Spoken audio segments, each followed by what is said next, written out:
Are you getting the annoying "you were kicked from session by BattlEye" error in GTA 5? Don't worry, I'll show you how to fix it quickly so you can get back to playing. If this helps, make sure to like and subscribe for more GTA fixes. First, make sure you're logged into the correct account in the Rockstar Games launcher. Open Settings in the launcher. Find the BattlEye option and deselect it. Close the launcher. Now open Task Manager by pressing Ctrl+Shift+ESC. Look for any Rockstar-related processes. Right-click and select End Task on each one. Step 3.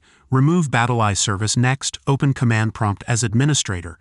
Search for CMD, right-click and run as admin. Type SC delete BE service, press Enter and wait for the success message. Close the window. Now reopen the Rockstar Games launcher. Go to Settings. Reenable BattlEye.